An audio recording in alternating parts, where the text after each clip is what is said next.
ঈসা বিন নুন আল্লাহকে বললেন, আল্লাহ সূর্য থামিয়ে দিতে হবে। আল্লাহ বললেন, ঠিক আছে, সূর্য থামিয়ে দিলাম।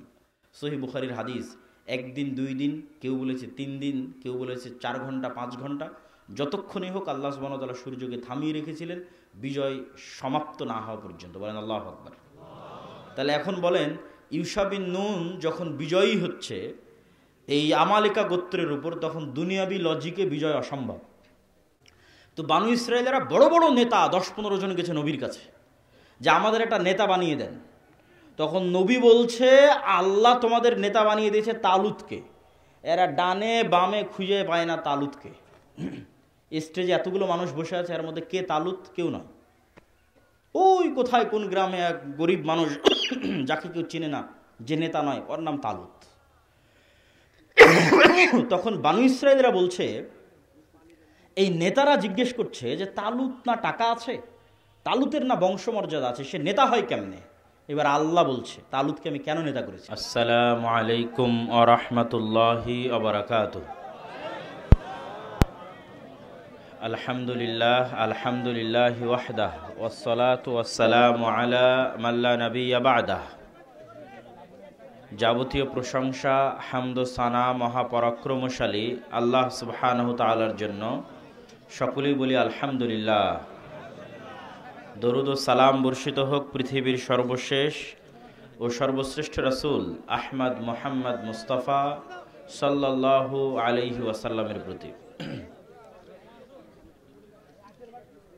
প্রিয় উপস্থিতি, আপনারা যারা ডানে বামে এবং পিছনে দাঁড়িয়ে আছেন, সকলের প্রতি উদাত্ত আহ্বান জানাচ্ছি, নিজ নিজ জায়গায় বসার ব্যবস্থা করে নিন। আজকে আপনারা যে ইসলামী অনুষ্ঠানে উপস্থিত হয়েছেন, এখানে স্বয়ং আল্লাহ সুবহানাহু তাআলার ফেরেশতারা বসে আছে। যেখানে ফেরেশতারা স্বয়ং বসে আছে, সেখানে আপনাদের দাঁড়িয়ে থাকা বেয়াদবি। বরং আপনাদেরও উচিত বসে এই অনুষ্ঠানের মর্যাদা রক্ষা করা, কোরআন এবং হাদিসের আলোচনার মর্যাদা রক্ষা করা। আশপাশ থেকে আউড় বা পোয়াল এটা সংগ্রহ করে নিয়ে বসে পড়েন। বক্তব্যের শুরুতেই, যেহেতু দ্বীনি শিক্ষা প্রতিষ্ঠান সহযোগিতা পাওয়ার একটা লক্ষ্য উদ্দেশ্য নিয়েই প্রতিষ্ঠানগুলো সম্মেলন আয়োজন করে এবং সেই লক্ষ্যকে সামনে রেখেই এই প্রতিষ্ঠানগুলো পরিচালিত হয়, তো আমি দানের বিষয়ে দু একটা পয়েন্ট উল্লেখ করে আমার মূল বক্তব্যে যাব, যে আসলে কেন মানুষের দান করা উচিত, কি জন্য দান করা উচিত, এটা জানলে দান করতে ভালো লাগবে। দুনিয়াতে যখন মানুষ কোনো বিপদ আপদে পড়ে, তখন টাকার মাধ্যমেই সে বিপদ আপদ থেকে উদ্ধার হতে চায়। যেমন কেস, কোর্ট কাচারি, মামলা মোকদ্দমা, এগুলো টাকা ছাড়া চলে না। অ্যাক্সিডেন্ট, অসুস্থতা, রোগ বালাই, অসুখ বিসুখ, মেডিকেল ক্লিনিক, হাসপাতাল, এগুলো সব জায়গায় টাকার প্রয়োজন হয়। এই ধরনের যে কোনো বিপদে যখন মানুষ পড়ে, তখন সে টাকা দিয়েই সেই বিপদ থেকে উদ্ধার হওয়ার চেষ্টা করে। তো আজকের দুনিয়াতে যেমন মানুষ বিপদ থেকে বাঁচতে চায় টাকা দিয়ে, পরকালেও এই ধরনের বিপদে মানুষ পড়বে। পরকালেও মানুষের নামে মামলা মোকদ্দমা, কেস, কোর্ট কাচারি সব কিছু হবে। তো পরকালে যখন মানুষ বিপদে পড়বে, তখনও মানুষের কাছে টাকা দিয়ে বাঁচার সুযোগ থাকবে। জরিমানা হিসেবে টাকা দিয়ে, বিভিন্নভাবে টাকা দিয়ে বাঁচার সুযোগ থাকবে। কিন্তু দুঃখজনক হলেও সত্য, ওই টাকা ওই দিন ইনস্ট্যান্ট ব্যবস্থা করা যাবে না। ইমিডিয়েট ওই সময়ে কেউ ধার কর্য হিসেবে টাকা দিবে, এটা ব্যবস্থা করার সুযোগ নাই।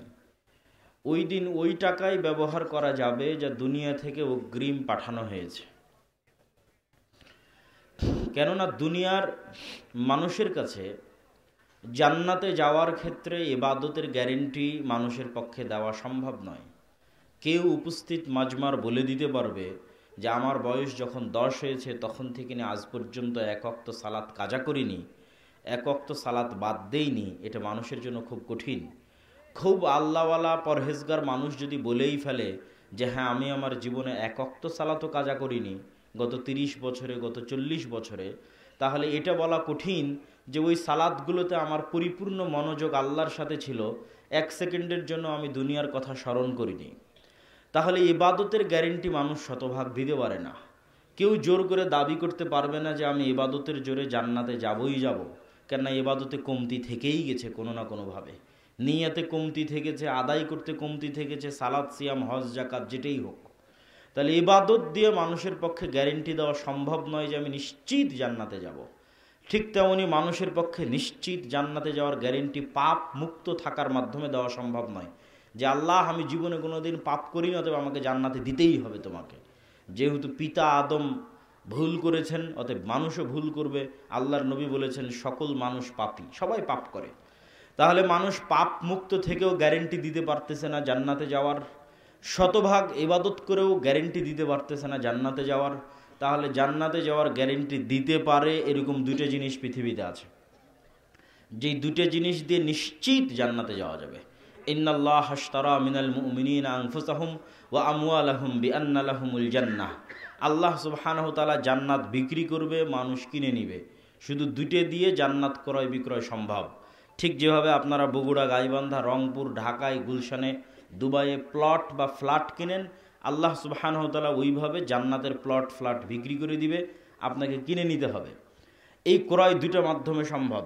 এক, আনফুসাহুম, মানুষ তার জীবনকে আল্লাহর রাস্তায় দিয়ে দিবে। কেউ যখন আল্লাহর রাস্তায় যুদ্ধ করতে গিয়ে শহীদ হয়, তখন ওই যে ইবাদতের যত কমতি আছে, যত গুনাহ আছে, এই দুটেই শতভাগ ক্ষমা হয়ে যায় এবং জান্নাত তার কাছে বিক্রি হয়ে যায়।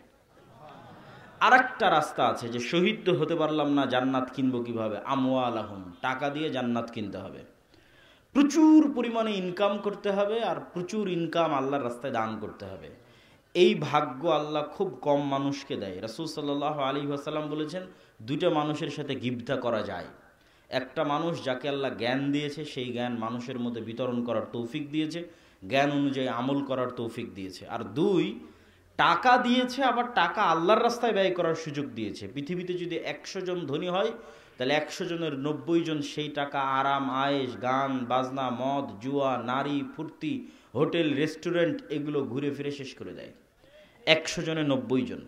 তাহলে এই মানুষ খুবই ব্যতিক্রম, যাকে আল্লাহ টাকাও দিয়েছে, আবার ওই টাকা আল্লাহর রাস্তায় ব্যয় করার তৌফিকে দিয়েছে। খুবই ব্যতিক্রম মানুষ। এই ব্যতিক্রম মানুষের কাছে জান্নাত বিক্রি হয়ে গেছে। এই জন্য টাকা অর্জনের চেষ্টা করতে হবে এবং টাকা আল্লাহর রাস্তায় দান করার চেষ্টা করতে হবে। দান এই জন্য সবচেয়ে শক্তিশালী, সবচেয়ে পাওয়ারফুল। কিয়ামতের মাঠে যত ইবাদতের কমতি আছে, যত গুনাহ আছে, যত মানুষ পাওনাদার আছে, গীবত, তহমত, অপবাদ, সবগুলোকে কাভার দিবে দান একাই। আর যদি কিয়ামতের মাঠে দেখেন আপনি গরিব মিসকিন, তাহলে তো আপনার বাঁচার কোনো রাস্তা নাই। কেন, ইবাদতও আপনার শতভাগ পূর্ণ নয়, আপনি গুনাহ মুক্তও নন, পাওনাদারেরও অভাব নাই। তখন জাহান্নামে যাওয়া ছাড়া কোনো রাস্তা নাই।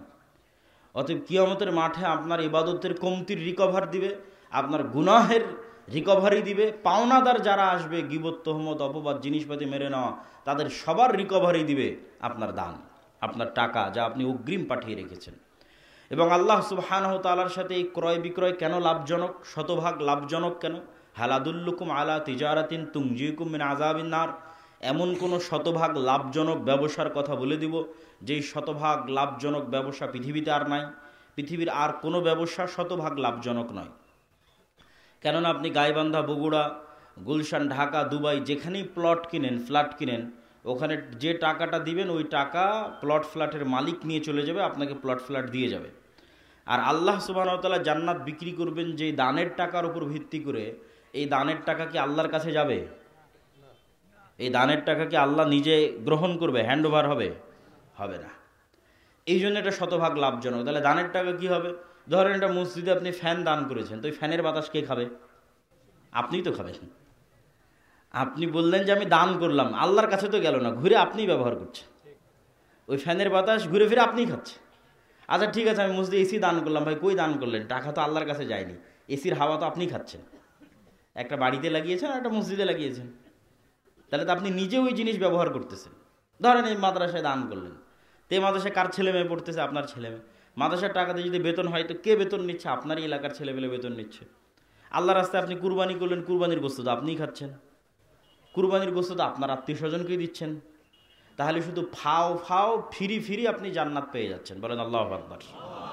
এই জন্য এটা শতভাগ লাভজনক ব্যবসা। সম্পূর্ণরূপে ফ্রি, বিনামূল্যে আপনাকে জান্নাত দিয়ে দেওয়া হচ্ছে, আপনার টাকা আপনিই ব্যবহার করতেছেন, আপনার ছেলেমেয়ের জন্য, আপনার দেশবাসীর জন্য, আপনার এলাকাবাসীর জন্য। এই জন্য আল্লাহর সাথে এই লাভজনক ব্যবসা যত বেশি করবেন, কিয়ামতের মাঠে তত ধনী অবস্থায় উত্থিত হবেন। দুনিয়াতে যাদের ব্যাংক ব্যালেন্স আছে তারা হয়তো 10%, 12%, 14% সুদ, লাভ, ইন্টারেস্ট, মুনাফা, হালাল হারাম যেটাই বলেন তারা দিচ্ছে। আর আল্লাহ সুবহানাহু ওয়া তাআলা বলছে, কেউ যদি আমার কাছে জমা রাখে, আমার ব্যাংকে জমা রাখে, পরকালের ব্যাংকে জমা রাখে, তাহলে ওইটাকে আমি বাড়াতে বাড়াতে বাড়াতে বাড়াতে 700 গুণ পর্যন্ত বাড়িয়ে থাকি, চাইলে আরও বেশি বাড়াতে পারি। তাহলে কোনো লস নাই। আপনি দান করবেন 10 টাকা, কিয়ামতের মাঠে দেখবেন 10 কোটি হয়ে বসে আছে। তখন আপনাকে অনেক ভালো লাগবে যে যাক, আজকে যদি কোনো ভুল ত্রুটি ধরা পড়ে তো সেটা এই টাকা দিয়ে আমি বাঁচতে পারবো। কিয়ামতের মাঠে ধনী অবস্থায় উত্থিত হতে হবে, এই জন্য টাকা উপার্জন করতে হবে, টাকা আল্লাহ রাস্তায় দান করতে হবে। আমি জানি না আপনাদের এখানে বৈঠকে দান আদায় হয়েছে কিনা, যদি আবারও কেউ যায় আমার এই কথার পরে, তাহলে আপনারা সহযোগিতা করার চেষ্টা করবেন। এই বলে আমার বক্তব্যের সামনের দিকে এগিয়ে যাচ্ছে। আজকের সংক্ষিপ্ত বক্তব্যের বিষয়বস্তু মুসলিম উম্মার অধঃপতন এবং তা থেকে উত্তরণের উপায়। মুসলিম উম্মার অধঃপতন মানে গোলামি, গোলামি মানে দাসত্ব, এবং গোলামির বিপরীতে আরেকটা জিনিস হচ্ছে স্বাধীনতা এবং নেতৃত্ব। একটা আরেকটার অপর পিঠ। ঠিক এই পোস্টারের এই পিঠ এরকম, আর এক পিঠ এরকম। তাহলে এক পিঠে যদি গোলামি থাকে, দাসত্ব থাকে, তাহলে অপর পিঠে আছে স্বাধীনতা এবং নেতৃত্ব। তো উম্মতে মুহাম্মাদির এখন গোলামির জিন্দেগি চলতেছে, দাসত্বের জিন্দেগি চলতেছে। মানে তারা নেতা নয়, তারা স্বাধীন নয়, তারা পরাধীন। তো এই গোলামি থেকে মুক্তির জন্য, নেতৃত্বের পথে যাত্রার জন্য, স্বাধীনতার পথে যাত্রার জন্য কি করতে পারে মুসলমানেরা, এটা খুবই জরুরি। আমরা 4টে পয়েন্টে আলোচনা করব, সংক্ষিপ্ত করে। 15 মিনিট করে করলেও 1 ঘন্টা পার হয়ে যাবে। পয়েন্ট নাম্বার 1 হচ্ছে আল ইমান বিল গায়ব। পয়েন্ট নাম্বার 2 হচ্ছে নেতৃত্বের বিকাশ। পয়েন্ট নাম্বার 3 হচ্ছে সৎ আমল। পয়েন্ট নাম্বার 4 হচ্ছে শিক্ষা ও জ্ঞান। আল ইমান বিল গায়েব, গায়েবের উপর ইয়াকিন। গায়েবের উপর যতক্ষণ ইয়াকিন তৈরি না হচ্ছে ততক্ষণ মুসলমানদের ভাগ্যের চাকা খুলবে না। একদম আদম আলাইহিস সালাতু ওয়াস সালাম থেকে নিয়ে আজ পর্যন্ত পৃথিবীর ইতিহাসে যতদিন মুসলমানেরা বিজয়ী হয়েছে, একটা রাস্তা দিয়ে বিজয়ী হয়েছে, সেটা হচ্ছে গায়েবের উপর ইয়াকিন এবং গায়েবী মদদ। এবং 2-1টা করে উদাহরণও দিব। তার আগে কোরআনের একটা আয়াত শোনেন। একদম কোরআনের শুরুতে প্রথম পৃষ্ঠায় আল্লাহ বলছেন, জালিকাল কিতাবু লা রাইবা ফীহি হুদাল লিল মুত্তাকিন। এই বই মুত্তাকিদের জন্য দিয়েছে, মুমিনদের জন্য দিয়েছে এই কোরআন। তোমরা কি জানো মুমিন কারা, মুত্তাকি কারা? আল্লাযীনা ইউমিনুনা বিল গায়ব। মুত্তাকি এবং মুমিন ওয়ারাই যারা গায়েবে ঈমান রাখে, না দেখা জিনিসে ঈমান রাখে। আজকে এখানে আব্দুল্লাহ বিন আব্দুর রাজ্জাক উপস্থিত হয়েছে, এটা একটা হিন্দুও বিশ্বাস করবে। সূর্য ডুবে গেছে, এর একটা কাফের নাস্তিকও বলবে হ্যাঁ সূর্য ডুবে গেছে, কেন এগুলো দেখা জিনিস। দেখা জিনিসে বিশ্বাসের নাম ঈমান নয়। আজ এখন এখানে ফেরেশতারাও উপস্থিত আছে, এটা হলো না দেখা জিনিস। আজ এখন এখানে যে ফেরেশতারা উপস্থিত আছে, এটার উপর কার ঈমানের মাত্রা কোন লেভেলে, ও অত বড় মুমিন। যার ঈমানের মাত্রা ইয়াকিনের লেভেলে, যে ওর নিজের অস্তিত্বের চেয়ে ওর বিশ্বাস বেশি আছে যে ওর সাথে ফেরেশতা আছে এবং এখানে ফেরেশতা উপস্থিত আছে, এ হচ্ছে ইয়াকিন রাখে গায়েবের উপর। তো এইরকম যা ঈমানের 6টা অধ্যায়, 6টা রুকুন, তার বেশিরভাগই গায়েব। আল্লাহকে কেউ দেখেনি, জান্নাত জাহান্নাম এখানে কেউ দেখেনি, কবরের আযাব এখানে কেউ শোনেনি, তাকদীরের লিখন এখানে কেউ জানে না, ফেরেশতাকে এখানে কেউ সচক্ষে দেখেনি, সবই গায়েব। এই গায়েবের বিষয়গুলোর উপর মুসলমানদের ইয়াকিন যেই দিন সর্বোচ্চ পর্যায়ে পৌঁছে যাবে, ওটাই হলো মুসলমানদের ভাগ্যের চাকা খুলে যাওয়ার রাস্তা। আর এটার উপর বিশ্বাস যত দুর্বল, পরাজয় তত সন্নিকটে। এই জন্য এই আয়াতগুলোর শেষে আল্লাহ বলেছেন, ওয়াবিল আখিরাতি হুম ইউকিনুন। আখেরাত গায়েব, পরকাল গায়েব। এই গায়েবের উপর তোমাদের ইয়াকিন লাগবে, যেন তোমরা নিজে চোখে দেখেছো এর চাইতে বেশি ইয়াকিন। নবীদের জন্য অনেক গায়েবের পর্দা উন্মোচন করে দেওয়া হয়েছে। মালাকুত আস-সামাওয়াতি ওয়াল আরজ, আসমান জমিনের রহস্য, গায়েবের যে পর্দা, এটা প্রায় সব নবীর জন্য কিছু না কিছু উন্মোচন করা আছে। ফলত নবীদের ইয়াকিন তৈরি হয় গায়েবে। যেমন মোহাম্মদ সাল্লাল্লাহু আলাইহি ওয়াসাল্লামকে মেরাজের সফর করানো আছে। মোহাম্মদ সাল্লাল্লাহু আলাইহি ওয়াসাল্লাম স্বচক্ষে জান্নাত দেখেছে, স্বচক্ষে জাহান্নাম দেখেছে, স্বচক্ষে আসমান দেখেছে, স্বচক্ষে কবরের আযাব দেখেছে। তাহলে মোহাম্মদ সাল্লাল্লাহু আলাইহি ওয়াসাল্লামের জন্য গায়েবের পর্দা উন্মোচিত হয়ে গেছে, তার ইয়াকিন অর্জিত হয়েছে। তার ঈমান আমার ঈমান মিলবে না। ঠিক অতীতে যত নবী চলে গেছে তাদেরও গায়েবে ইয়াকিন তৈরি করার জন্য তাদের কিছু কিছু গায়েবের পর্দা তাদের জন্য উন্মোচন করে দেওয়া আছে। যেমন ঈসা আলাইহিস সালামের ক্ষেত্রে কোন গায়েবের পর্দা উন্মোচন করা আছে? জীবিতকে মৃত করা, এটা গায়েব। কেউ দেখেনি এখন পর্যন্ত যে মৃত মানুষ জীবিত হয়ে গেছে, এটা গায়েব। কেন? কিয়ামতের দিন মৃত মানুষ জীবিত হবে, এটা এখন পর্যন্ত কেউ বাস্তবে চোখে দেখেনি। এই গায়েবের পর্দা ঈসা আলাইহিস সালামের জন্য খুলে দেওয়া আছে। ঈসা আলাইহিস সালাম যে কোনো মৃত মানুষের গায়ে হাত লাগিয়ে বলবে বিইজনিল্লাহ, বিসমিল্লাহ, ও মরা মানুষ জীবিত হয়ে যাবে। এটা ওনার মুজিজা ছিল, যাতে ওনার গায়েবের উপর ইয়াকিন তৈরি হয়। এইভাবে অতীতের যেমন মুসা আলাইহিস সালাতু ওয়াস সালাম, মুসা আলাইহিস সালাতু ওয়াস সালামের পক্ষে কখনোই সম্ভব নয় যে উনি ফেরাউনের সামনে দাঁড়িয়ে দাওয়াত দিবে। কেন সম্ভব নয়? আজকে এই সাঘাটার একটা কৃষককে যদি বলি, চরের একটা কৃষককে, গাইবান্ধার যমুনার চরের একটা কৃষককে বলি যে তোমাকে দায়িত্ব দেওয়া হয়েছে ডোনাল্ড ট্রাম্পের কাছে গিয়ে দাওয়াতি কাজ করতে হবে, তো গাইবান্ধার এই চরের এই কৃষককে এটা বলা যে তোমাকে আমেরিকার প্রেসিডেন্ট ডোনাল্ড ট্রাম্পের কাছে দাওয়াতি কাজ করার দায়িত্ব দেওয়া হয়েছে, এই চরের এই কৃষক আমেরিকার প্রেসিডেন্ট ডোনাল্ড ট্রাম্পের চেয়ে যা দুর্বল, আজ থেকে 4000 বছর আগে মুসা আলাইহিস সালাম ফেরাউনের চেয়ে তার চেয়ে বেশি দুর্বল ছিল। কেন মুসা আলাইহিস সালাম ফেরাউনের চেয়ে তার চেয়ে বেশি দুর্বল? আপনাকে খুলে বলি, আপনার কাছে একদম সহজ, পানির মতো হয়ে যাবে। ধরেন এই চরের এই কৃষককে বলা হচ্ছে তুমি যাবা আমেরিকার প্রেসিডেন্টের কাছে দাওয়াতি কাজ করবা, এমতো অবস্থায় যে এর নামে আমেরিকার আদালতে ফাঁসির মৃত্যুদণ্ডপ্রাপ্ত আসামি ছে, ফাঁসির ঘোষণা হয়ে আছে, গেলেই গ্রেফতার করে ফাঁসি দেওয়া হবে। তো মুসা আলাইহিস সালাতু ওয়াস সালাম তখন ফেরাউনের আদালতে ফাঁসির দণ্ডপ্রাপ্ত আসামি। পয়েন্ট নাম্বার 1, কেন আপনার এই চরের কৃষকের চেয়ে মুসা আলাইহিস সালাম দুর্বল সেটা আপনাকে বোঝাচ্ছি। পয়েন্ট নাম্বার 2, এই চরের কৃষককে বলা হচ্ছে তুমি ডোনাল্ড ট্রাম্পের কাছে দাওয়াতি কাজ করবা, এমতো অবস্থায় যে সে তার নিজের এলাকায় থাকতে পারে না, পলাতক। কত বছর থেকে? 10 বছর থেকে। ধরেন এই চরের কৃষক তার এলাকায় থাকতে পারে না, এখন পালিয়ে হয় পাকিস্তানের করাচিতে আছে, না ভারতের দিল্লিতে আছে। ওখানে ওকে বলা হচ্ছে পলাতক অবস্থায় যে তুমি তো আমেরিকার আদালতে মৃত্যুদণ্ডপ্রাপ্ত আসামি, তো তুমি এখন আমেরিকায় যাবা, গিয়ে ডোনাল্ড ট্রাম্পের কাছে দাওয়াতি কাজ করবা। কেন মুসা আলাইহিস সালাতু ওয়াস সালাম চরের এই কৃষকের চেয়ে বেশি দুর্বল? তার পয়েন্ট নাম্বার 3, মুসা আলাইহিস সালাতু ওয়াস সালামকে যখন বলা হচ্ছে তুমি যাবা ফেরাউনের কাছে, তখন উনি 10 বছর থেকে মানুষের বাড়ির কাজের লোক, মানুষের বাড়ির চাকর। পয়েন্ট নাম্বার 4, চরের এই কৃষকের চরে হলেও, নদীতে ডুবে যাওয়া হলেও নিজের জমি আছে, নদীতে ডুবে যাওয়া হলেও নিজের আত্মীয় স্বজন আছে। আর মুসা আলাইহিস সালাতু ওয়াস সালাম এমন গোলাম কওমের মেম্বার, এমন গোলাম কওমের সদস্য, এমন গোলাম জাতির সদস্য যার মা পরিচয় দিতে পারে না যে এটা আমার সন্তান, কেন পরিচয় দিলে জবাই করা হবে। যার আত্মীয় স্বজন পরিচয় দিতে পারবে না যে এটা আমার আত্মীয় স্বজন। এত নিম্ন পর্যায়ের গোলাম জাতির সদস্য হচ্ছে মুসা আলাইহিস সালাম, এবং পলাতক আছেন 10 বছর থেকে, মানুষের বাড়িতে কাজ করে খান, আর মৃত্যুদণ্ডপ্রাপ্ত আসামি আছেন ফেরাউনের দরবারে। তখন মুসা আলাইহিস সালামকে বলা হচ্ছে ইযহাব ইলা ফিরআউন ইন্নাহু তাগা, মুসা তুমি নবী, যাও ফেরাউনের কাছে দাওয়াত দাও। কেমনে সম্ভব? অসম্ভব। মুসা আলাইহিস সালামের পক্ষে ইম্পসিবল যদি উনি ফেরাউনের মিশরের সীমানায় ঢুকবে, এটা অসম্ভব। তো এই অসম্ভব সম্ভব হওয়ার একটাই রাস্তা আছে, গায়েবে ইয়াকিন।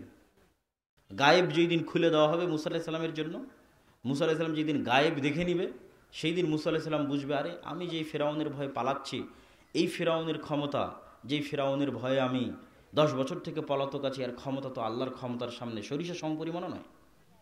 এই ইয়াকিন অন্তরে তৈরি হওয়ার জন্য গায়েবের পর্দা উন্মোচন হওয়া লাগবে, গায়েবের উপর ইয়াকিন লাগবে, নাহলে মুসা আলাইহিস সালাম দাঁড়াতে পারবে না। তখন আল্লাহ সুবহানাহু ওয়া তাআলা মুসা আলাইহিস সালামকে বলছে মুসা তোমার হাতে কি? তো বলে আল্লাহ আমার হাতে লাঠি। আল্লাহ বলেননি মুসা আমি জান্নাত থেকে একটা স্পেশাল লাঠি দিলাম, এই লাঠি ছাড়লে সাপ হয়ে যায়।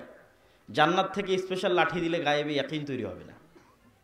জান্নাতের স্পেশাল লাঠি সাপ হতেই পারে, আসমান থেকে পাঠানো স্পেশাল লাঠি সাপ হতেই পারে। তাহলে মুসা এই লাঠি কি কতদিন থেকে আছে? দীর্ঘদিন থেকে মুসা আলাইহিস সালামের কাছে এই লাঠি আছে। ধরেন 10 বছর থেকে আছে, 15 বছর থেকে আছে।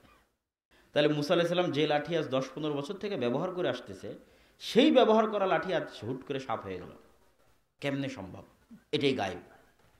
এটার মাধ্যমে মুসা আলাইহিস সালামের কলবে গায়েবের উপর ইয়াকিন তৈরি হবে যে আমি যা চোখে দেখি তা আসলে কিছুই নয়, এর আড়ালে একজন মহাশক্তিশালী মহাশক্তিমান আল্লাহ সুবহানাহু ওয়া তাআলা আছে, যিনি গায়েবকে কন্ট্রোল করে, তার হাতেই সব কিছু।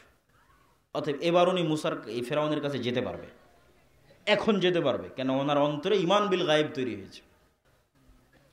ইমান বিল গায়েবে ইয়াকিন ছাড়া মুসলমানদের মুক্তির কোনো রাস্তা নাই।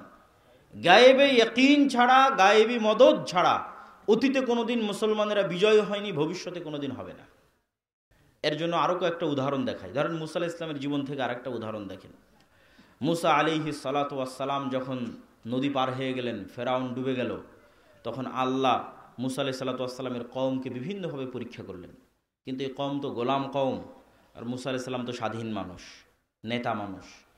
তো এই গোলাম কওমকে বলা হলো কি, জেরুজালেম বিজয় করতে হবে। তখন বানু ইসরায়েলরা কি বলল? ইজহাব আনতা ওয়া রাব্বুকা ফাকাতিলা, আপনি আর আপনার আল্লাহ গিয়ে যুদ্ধ করেন, আমরা পারবো না। তখন দুইজন মানুষ বলেছিল যে আমরা দুইজন হলেও যুদ্ধ করব। এই দুইজনের ইমান বিল গায়েবে ইয়াকিন ছিল, এই জন্য জেরুজালেমের শক্তিশালী আমালেকা গোত্রের বিরুদ্ধে এরা যুদ্ধ করতে রাজি হয়েছিল। এই দুইজনের একজন ইউশা বিন নুন। 40 বছরের আযাব অবতীর্ণ হলো, ইয়াতিহুনা ফিল আরজি আরবাউনা সানাহ। 40 বছরের আযাবের মধ্যে মুসা আলাইহিস সালাম মারা গেলেন। পরবর্তী নবী হলো ইউশা বিন নুন। ইউশা বিন নুন নবী হওয়ার পর বানু ইসরাইলকে বলল, যা ভুল হওয়ার হয়েছে, এবার চলো জেরুজালেম বিজয়ে যুদ্ধ করতে হবে। জেরুজালেম বিজয়ে যুদ্ধ শুরু হলো। যুদ্ধের এক পর্যায়ে শুক্রবারের দিন বিকেলবেলা ইউশা বিন নুন আল্লাহকে বলছে, সূর্যের দিকে তাকিয়ে বলছে, আল্লাহ সূর্যকে থামিয়ে দিতে হবে। কেন সূর্যকে থামিয়ে দিতে হবে? আর 1-2 ঘন্টা পর সূর্য ডুবে গেলে শনিবার শুরু হবে, আর শনিবার মুসা আলাইহিস সালামের দিনে যুদ্ধ নিষিদ্ধ। আর যুদ্ধ বন্ধ হয়ে গেলে আবার সেই শক্তি, সেই সামর্থ্য বিজয় অর্জনের মতো ফিরিয়ে আনা কঠিন। এখন আমরা বিজয়ের দ্বারপ্রান্তে চলে এসেছি, এই ধাক্কায় শেষ করে দিতে হবে। অতএব আল্লাহ তুমি সূর্য থামিয়ে দাও। এখন আপনি কল্পনা করেন, একটা সাধারণ মানুষের ব্রেনে এটি ঢুকবেই না যে সূর্য কেমনে থামতে পারে। ইউশা বিন নুনের ইমান বিল গায়েব কোন পর্যায়ে আছে, কোন শীর্ষস্থানে আছে, যে এটা ওনার কাছে অন্টুর ব্যাপার, এটা ওনার কাছে একটা স্বাভাবিক ব্যাপার। কেননা উনি গায়েবে ইয়াকিন রাখে যে পৃথিবী আমরা চোখে দেখি, এই পৃথিবী আসল পৃথিবী নয়। গায়েবে ইয়াকিন ওনার কোন লেভেলে, যে উনি ইনস্ট্যান্ট বলে দিচ্ছে সূর্য থামিয়ে দিতে হবে, যুদ্ধ আজকে এখানে শেষ করতে হবে। এই লেভেলের ইয়াকিন যতক্ষণ অর্জিত না হবে ততক্ষণ সম্ভব নয়। তো ইউশা বিন নুন আল্লাহকে বললেন, আল্লাহ সূর্য থামিয়ে দিতে হবে। আল্লাহ বললেন, ঠিক আছে, সূর্য থামিয়ে দিলাম। সহিহ বুখারীর হাদিস, 1 দিন 2 দিন, কেউ বলেছে 3 দিন, কেউ বলেছে 4 ঘন্টা 5 ঘন্টা, যতক্ষণই হোক আল্লাহ সুবহানাহু ওয়া তাআলা সূর্যকে থামিয়ে রেখেছিলেন বিজয় সমাপ্ত না হওয়া পর্যন্ত। বলেন আল্লাহু আকবার। তাহলে এখন বলেন, ইউশা বিন নুন যখন বিজয়ী হচ্ছে এই আমালেকা গোত্রের উপর, তখন দুনিয়াবি লজিকে বিজয় অসম্ভব। কেন আমালেকা গোত্রদের এক একজনের দেহই ছিল 10 তলা 15 তলার সমান, এত শক্তিশালী। এই জন্য এরা ভয়ে যুদ্ধ করতে চায়নি 40 বছর আগে মুসা আলাইহিস সালামের সময়। দুনিয়ার লজিকে যুদ্ধ সম্ভব নয়। দুইজন যুদ্ধ করতে চেয়েছিল কেন? ওরা গায়েবের লজিকে যুদ্ধ করতে চেয়েছিল, যে মুসলমানের বিজয় গায়েবী মদদে সম্ভব, এর বাইরে মুসলমানের বিজয় সম্ভব নয়। দুনিয়ার সিস্টেমে মুসলমানদের বিজয় অসম্ভব, গায়েবের সহযোগিতায় বিজয় সম্ভব। মুসা আলাইহিস সালাম, ফেরাউন ডুবে যাবে, মুসা আলাইহিস সালাম বিজয়ী হবে, এটা পৃথিবীর কোনো লজিকে সম্ভব নয়। কেন আজকের এই যমুনার চরের কৃষকের চেয়ে বেশি দুর্বল মুসা আলাইহিস সালাম, আর আজকের ডোনাল্ড ট্রাম্পের চেয়ে বেশি শক্তিশালী ফেরাউন। কেমনে বিজয় সম্ভব? অসম্ভব। কিন্তু সম্ভবের একটাই রাস্তা আছে, সেটা হচ্ছে গায়েবী মদদ। যেই দিন তালুত এবং দাউদ আলাইহিস সালাতু ওয়াস সালাম জেরুজালেম বিজয়ের জন্য রওনা দিয়েছে, এটা আরেক যুদ্ধ, রওনা দিয়েছে, সেই দিন আল্লাহ বলেছে, আজ তোমাদের পরীক্ষা করব, নদী পার হতে হবে, কেউ নদীর পানি পান করতে পারবে না। সংক্ষেপে সংক্ষেপে বলতেছি, তো নদীর পানি পান না করে পার হতে সক্ষম হয়েছে 300 জন। এই 300 বা 313 জন মানুষ সামনে এরকম হাজার হাজার মানুষ দেখে ভড়কে গেছে যে কেমনে এই যুদ্ধ সম্ভব, যেখানে আমরা মাত্র হাতে গোনা 200-300 জন, আর আমাদের সামনে উপস্থিত হয়েছে লক্ষ লক্ষ জন। তখন আল্লাহ কোরআনে বলেছে, কাম্মিং ফিয়াতিন কালিলাতিন গালাবাত ফিয়াতান কাসীরাতাম বিইজনিল্লাহ। কত দুর্বল জাতিকে আল্লাহ তার গায়েবী মদদে বিজয় দিয়েছে, বলেন আল্লাহু আকবার। তাহলে ওই দিন দাউদ আর তালুত বিজয়ী হচ্ছে দুনিয়ার লজিকে না গায়েবী মদদে? বলেন, গায়েবী মদদে। চলে আসেন আমাদের নবী মুহাম্মদ সাল্লাল্লাহু আলাইহি ওয়াসাল্লামের কাছে। মুহাম্মদ সাল্লাল্লাহু আলাইহি ওয়াসাল্লাম যেদিন বদরে, মুহাম্মদ সাল্লাল্লাহু আলাইহি ওয়াসাল্লাম যেদিন উহুদে, মুহাম্মদ সাল্লাল্লাহু আলাইহি ওয়াসাল্লাম যেদিন খন্দকে, কেউ বলতে পারবে না যে মুহাম্মদ সাল্লাল্লাহু আলাইহি ওয়াসাল্লাম ওই দিন শক্তিশালী। দুনিয়ার লজিকে মুহাম্মদ সাল্লাল্লাহু আলাইহি ওয়াসাল্লাম সেদিন দুর্বল। খন্দক যেদিন ঘেরাও করে রেখেছে ওই দিন 10,000 সমগ্র আরবের, মক্কা সহ সমগ্র আরবের সকল গোত্র একত্রিত হয়ে, এই জন্য এই যুদ্ধের নাম আহজাব, মানে এখানে বিশাল জোট তৈরি হয়েছে। হাজামাল আহজাব, সারা আরব একত্রিত হয়েছে মদিনাকে মাটির সাথে মিশিয়ে দেওয়ার জন্য। আর ওই দিন মদিনায় মুহাম্মদ সাল্লাল্লাহু আলাইহি ওয়াসাল্লামের সাহাবীদের সংখ্যা 700 থেকে 1000।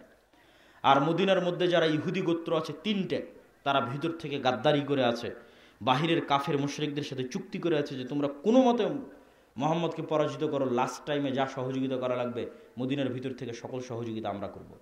ভিতরে শত্রু, বাইরে শত্রু। দুনিয়ার লজিকে বদরের যুদ্ধে বিজয় সম্ভব নয়, দুনিয়ার লজিকে অহুদের যুদ্ধে বিজয় সম্ভব নয়, দুনিয়ার লজিকে খন্দকের যুদ্ধে বিজয় সম্ভব নয়, নবী মুহাম্মাদের জন্য সম্ভব নয়। আমরা তো বহুদূরের কথা। নবী মুহাম্মদ সাল্লাল্লাহু আলাইহি ওয়াসাল্লাম দুনিয়াবী শক্তি দিয়ে বিজয় অর্জন করতে পারবে না। তো মুহাম্মদ সাল্লাল্লাহু আলাইহি ওয়াসাল্লাম বদর, উহুদ, খন্দকে বিজয়ী হয়েছে কিসের মদদে? গায়েবী মদদে। একমাত্র যুদ্ধ যেই যুদ্ধে সাহাবীরা মনে করেছিল যে আমরা দুনিয়াবী দিক থেকে শক্তিশালী আছি, এই যুদ্ধের নাম হুনাইনের যুদ্ধ। হুনাইনের যুদ্ধে, মক্কা বিজয়ের পরে যুদ্ধটা হয়েছিল, অনেক নতুন মুসলমান হয়েছে। যুদ্ধের মাঠে দেখা গেছে কাফেরদের সংখ্যা কম, মুসলমানদের সংখ্যা অনেক বেশি।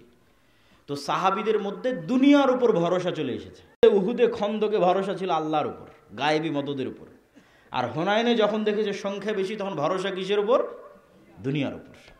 যখনই ভরসা শুরু হয়েছে দুনিয়ার উপর, পরাজয় শুরু হয়েছে। ইতিহাস পড়ে দেখেন, হুনাইনে শুরুর দিকে ছিল পরাজয়, জিততে পারেনি। যখন মুহাম্মদ সাল্লাল্লাহু আলাইহি সাল্লাম তার ঘোড়া থেকে লাফ দিয়ে বললেন, আনা ইবনু আব্দুল মুত্তালিব আনান নাবিয়্যু লা কাযিব, আরে আমাকে চিনো, আমি আব্দুল মুত্তালিবের ছেলে, আমাকে চেনো, আমি কোনো মিথ্যুক নবী নই। কোন মাইকে গান বাজছে দেখো তো? কোন মাইকে কেউ এফএম ধরে আছো নাকি?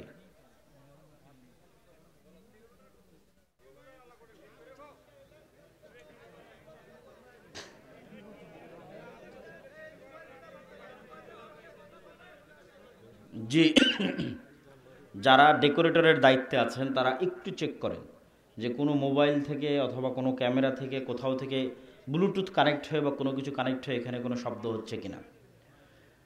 তো আমরা বলছিলাম মুহাম্মদ সাল্লাল্লাহু আলাইহি ওয়াসাল্লামের কথা, যে একমাত্র যুদ্ধ যেই যুদ্ধে মুসলমানদের সংখ্যা বেশি ছিল, কাফেরদের সংখ্যা কম ছিল, ওই যুদ্ধে পরাজিত হয়ে যাচ্ছিল। যখন আবার ভরসা গায়েবের উপর চলে গেছে, তখন আবার বিজয় শুরু হয়েছে।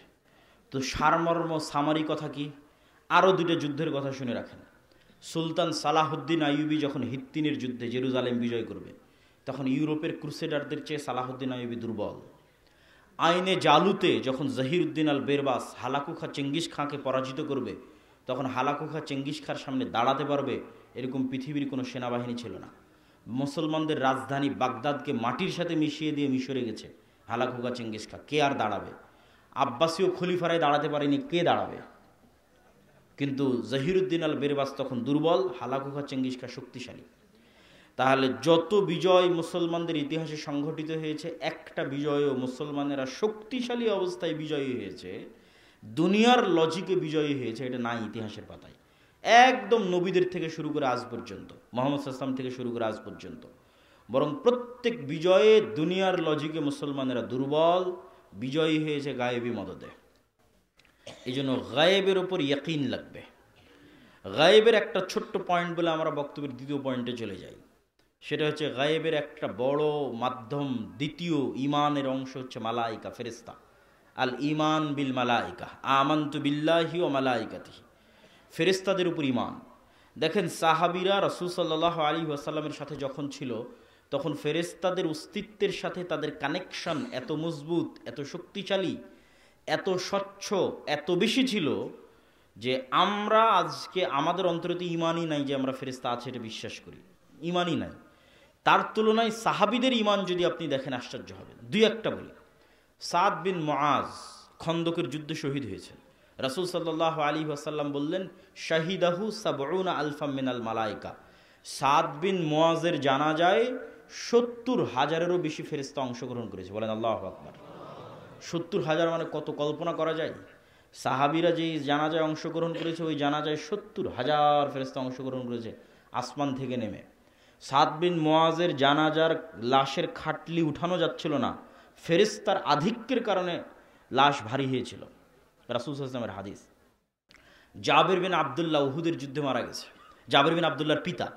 জাবের বিন আব্দুল্লাহ বলছে, আমার পিতা উহুদের যুদ্ধে মারা যাওয়ার পর আমি কাঁদছিলাম। তো রাসূল সাল্লাল্লাহু আলাইহি ওয়াসাল্লাম বললেন, কেন কাঁদতেছো? মা জালাতিল মালায়েকাতু তুজিল্লু বিআজনিহাতিহা। তোমার পিতার লাশকে ফেরেশতারা ছায়া দিয়ে রেখেছে। বলেন আল্লাহু আকবার। উহুদের যুদ্ধে শহীদ হয়েছে হানজালা রাদিয়াল্লাহু তাআলা আনহু।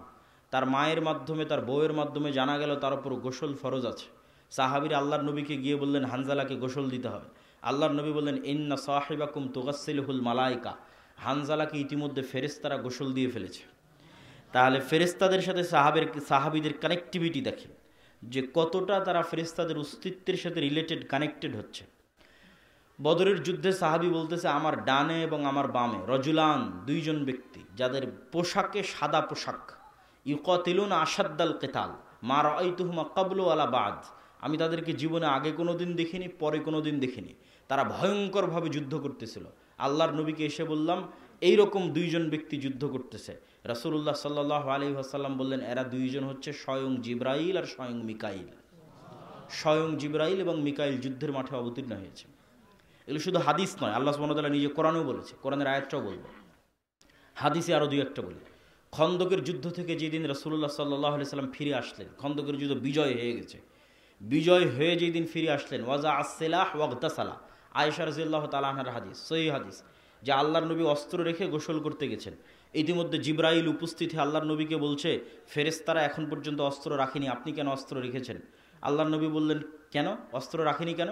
তো বলে, ওই যে 3টা ইহুদি গোত্র যারা গাদ্দারি করেছে, ভিতর থেকে আপনার সাথে চুক্তি ভঙ্গ করেছে, মদিনা সনদ, বাইরের যারা কাফের তারা তো পরাজিত হয়েছে, কিন্তু এই 3টা ইহুদি গোত্র, এরা তো মুনাফিক, এদের শাস্তি দিতে হবে।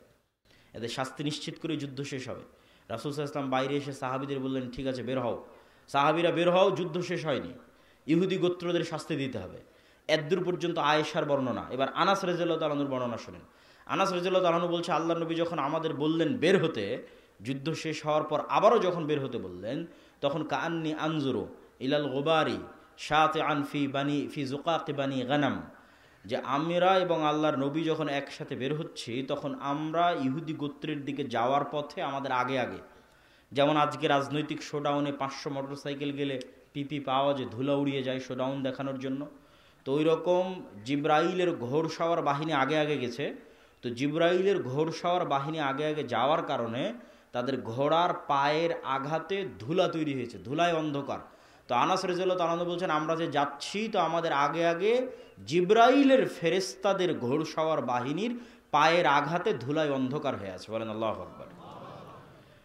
এরকম অসংখ্য বর্ণনা পেশ করা যাবে, যেখানে সাহাবীরা সরাসরি ফেরেশতাদের সাথে ইন্টারাকশন করতেছে। এবং আল্লাহ সুবহানাহু ওয়া তাআলা নিজে কোরআন মাজিদে বলছেন, আন্নী মুমিদ্দুকুম ফাস্তাজাবা লাকুম রাব্বুকুম বিআন্নী মুমিদ্দুকুম আলফাম মিনাল মালাইকা মুরদিফিন, যে তোমাদের প্রতিপালক তোমাদের ডাকে সাড়া দিয়েছে। তোমাদের ডাকে সাড়া দিয়ে কখনো 1000, কখনো 3000, কখনো 5000 ফেরেশতা অবতীর্ণ করেছে যুদ্ধের মাঠে তোমাদের সহযোগিতা করার জন্য।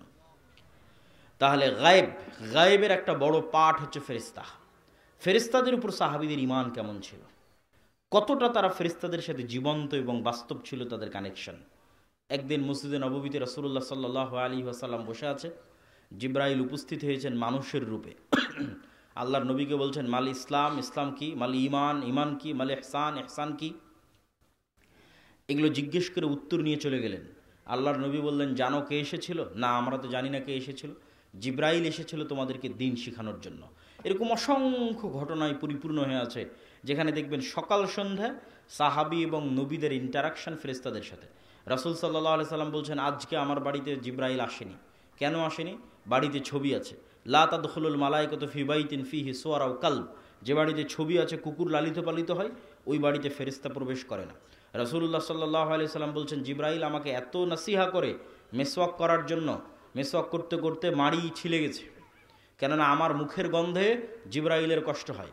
রাসূল সাল্লাল্লাহু আলাইহি সাল্লাম বলেছেন, তোমরা মসজিদে পেঁয়াজ এবং রসুন মুখে দিয়ে খেয়ে যেও না, কেননা পেঁয়াজ এবং রসুনের গন্ধে ফেরেশতাদের কষ্ট হয়। তাহলে এখন আপনি বলেন যে আপনাদের গাইবান্ধার মানুষ যারা বিড়ি সিগারেট খান, তাদের মুখের গন্ধে কি ফেরেশতা আসে নাকি? তো কে আসে? শয়তান আসে। ওই মুখে কে আসে? শয়তান আসে। ওই মুখে কে পেশাব করে? ওই মুখে কে পায়খানা করে? এগুলো বাস্তব, এগুলো প্রত্যেকটা in Real life, in reality. এগুলোই গায়েব, কিন্তু এগুলোই বাস্তব। এগুলোর উপর ইয়াকিন অর্জন করাই হচ্ছে ঈমান। এমন একটা বাড়ি, যেই বাড়িতে আপনারা আছেন, যে বাড়িতে না ঢোকার সময় কেউ সালাম দেয়, না বের হওয়ার সময় কেউ সালাম দেয়, না ওই বাড়িতে কেউ কোনোদিন কোরআন তেলাওয়াত করে, না ওই বাড়ির সদস্যরা সালাত আদায় করে, তাহলে আপনি বলেন ওই বাড়িতে সবসময় কে আছে? শয়তান আছে। আর এমন একটা বাড়ি সালাম দিয়ে প্রবেশ করে, সালাম দিয়ে বের হয়, কোরআন তেলাওয়াত করে, 5 ওয়াক্ত সালাত আদায় করে, তাহলে ওই বাড়ি, যেমন এখানে লাইট জ্বলতেছে, এই এলাকাটা আলোকিত হয়ে আছে, গায়েবে ওই বাড়িটা নূরের আলোয় আলোকিত হয়ে আছে। কেন? ওখানে ফেরেশতারা একত্রিত হয়ে আছে, ফেরেশতারা একত্রিত হয়ে আছে। সম্মানিত উপস্থিতি, তাহলে ফেরেশতাদের অস্তিত্বের উপর ইয়াকিন, এটা ঈমানের একটা বড় পার্ট। এবং ফেরেশতা এবং শয়তান এই দুটো আমাদের সাথে এত বেশিভাবে জড়িত, এত বেশিভাবে যুক্ত, যে আমি যদি বলি আপনার বাপ মা, আপনার পিতামাতা, আপনার সন্তান সন্ততি, আপনার স্ত্রী পুত্র আপনার সাথে যতটা যুক্ত, তার চেয়ে বেশি যুক্ত ফেরেশতা এবং শয়তান, তাহলে বাড়াবাড়ি হবে না। কেন বাড়াবাড়ি হবে না?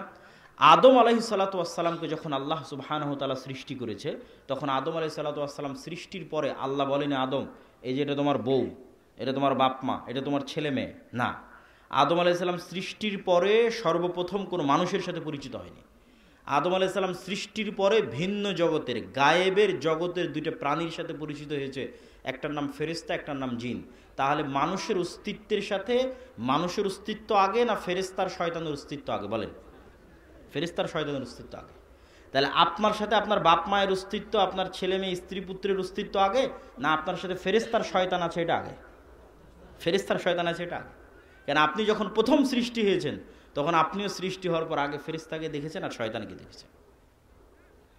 এই জন্য এইটাই হলো গায়েব। এইটা যত আপনি জানবেন, গায়েবের লজিকগুলো যত জানবেন, গায়েবের কার্যকরণের সূত্র যত জানবেন, তত গায়েবের মদদ পাওয়ার রাস্তা আপনার জন্য উন্মুক্ত হবে। সম্মানিত উপস্থিতি, বক্তের দ্বিতীয় পয়েন্টে চলে যাই, যেহেতু সময় অল্প। দ্বিতীয় পয়েন্ট আমরা বলেছি নেতৃত্বের বিকাশ। গোলামির অপরপিঠ নেতা। নেতা নন মানে গোলাম, গোলাম নন মানে নেতা। তাহলে আমরা এখন গোলাম মানে আমরা নেতা নই, নেতা হতে হবে। নেতা হলে গোলামি কেটে যাবে।